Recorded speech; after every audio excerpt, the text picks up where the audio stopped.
Namaku Sarmi. Aku cuma buruh cuci baju. Hidupku pas-pasan, kadang malah kekurangan. Tapi aku masih merasa lebih beruntung dibanding Bu Upik. Bu Upik itu janda dengan 2 anak, yang satu baru usia 6 tahun, satu lagi usia 10 tahun. Badannya kurus, kulitnya kering, matanya cekung. Ia punya warung nasi kecil di pinggir gang. Nasinya cuma 5.000, murah sekali, tapi pembelinya bisa dihitung jari. Anak-anaknya juga kurus, tapi pintar dan gak pernah rewel meskipun hidup susah. Aku sering merasa kasihan. Kalau lagi ada rezeki lebih, entah 10.000 atau 20.000, selalu aku sisihkan buat Bu Upik. Kataku, buat jajan anak-anak. Bu Upik selalu tersenyum, matanya berkaca-kaca. Matur nuwun, Mbak Sarmi, katanya pelan. Hidupku sendiri juga gak mudah. Tapi karena aku hidup sendirian, ya masih cukup-cukup saja. Aku percaya, saling bantu itu bagian dari ibadah. Waktu berjalan cepat. Karena banyak kerjaan, hampir 2 bulan aku gak sempat mampir ke warung Bu Upik. Sampai suatu hari, aku lewat sana dan tertegun melihat perubahan yang terjadi, tapi rejeki dari Allah tak ada yang sangka. Warung Bu Upik ramai. Ada spanduk baru, temboknya dicat ulang, kursi plastik berjajar rapi. Yang bikin aku kaget, ada 3 orang yang bantuin masak dan melayani pembeli. Bu Upik sendiri pakai baju bagus, rambut disanggul rapi. Badannya masih kurus, tapi kelihatan lebih terawat dan segar. Mbak Sarmi, panggilnya ceria. Masuk dong, makan sini, tak traktir. Aku duduk sambil bingung. Setelah makan, Bu Upik bilang sesuatu yang membuatku terdiam. Mbak, kerja di sini aja ya, tak gaji 2 juta sebulan. Makan gratis. 2 juta? Itu besar sekali buatku, yang sehari-hari cuma buruh cuci.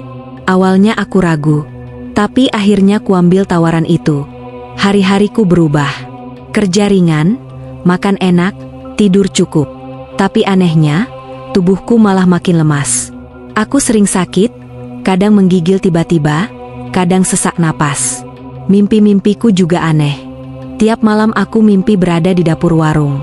Ada kuali besar di tengah ruangan, berisi air hitam mendidih. Dari dalamnya muncul tangan-tangan kurus berwarna putih, seperti minta tolong.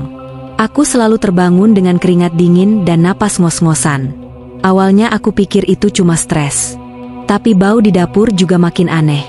Campuran amis, bau dupa, dan bunga busuk. Padahal Bu Upik itu orangnya bersih. Suatu malam, setelah warung tutup dan pekerja lain pulang satu persatu, perutku mulas hebat. Aku buru-buru ke toilet belakang. Saat keluar dari toilet, aku tak sengaja melihat cahaya merah samar dari balik pintu kecil di samping dapur. Ruangan itu kecil, kira-kira 2 kali 2 meter, menempel ke rumah Bu Upik. Selama ini aku dan pekerja lain tak pernah masuk ke sana, karena itu bukan area kerja kami. Tapi malam itu, aku penasaran. Pintunya sedikit terbuka. Dari celahnya, kulihat cahaya merah, dan kudengar suara lirih seperti orang merapal mantra. Aku mengintip. Bu Upik berdiri di depan kuali besar. Airnya hitam legam, mendidih. Di sekelilingnya ada bunga 7 rupa dan darah ayam. Tangan Bu Upik menengadah, mulutnya komat kamit. Jantungku berdegup kencang. Aku mundur pelan-pelan, lalu cepat-cepat pulang. Di rumah, pikiranku kalut. Apa yang kulihat barusan benar-benar membuatku takut. Besoknya aku pura-pura tidak tahu apa-apa, tapi tubuhku semakin sakit. Rambutku rontok, aku muntah darah. Sore itu, aku putuskan pergi ke rumah Mbah Wiryo, tetua kampung yang dikenal bisa mengobati penyakit aneh. Setelah melihat telapak tanganku, Mbah Wiryo terdiam lama. Lalu ia berkata pelan, "Kowe ditumbal Sarmi." Bu Upik pakai pesugihan. Darahku berdesir. Warung itu cuma kedok. Siapa yang percaya bisa kaya raya cuma dari jualan nasi 5.000?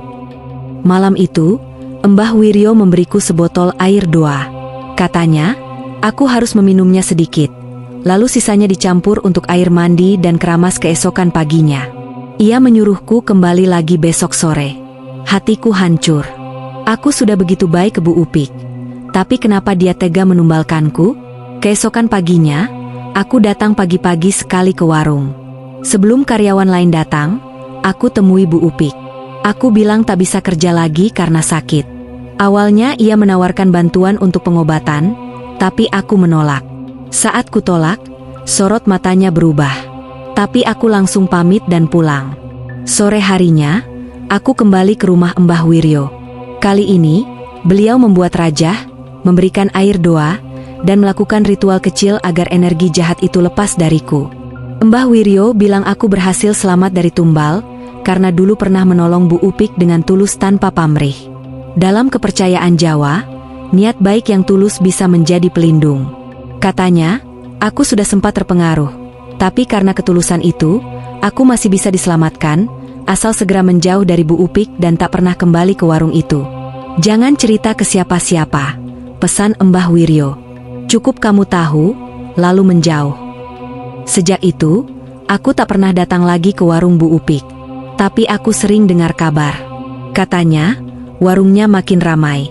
Bahkan buka cabang. Ada yang bilang dia beli tanah. Tapi aku tahu sesuatu yang orang lain tidak tahu. Warung itu bukan sumber kekayaan. Hanya panggung. Topeng. Di baliknya, ada perjanjian dengan yang tak kasat mata.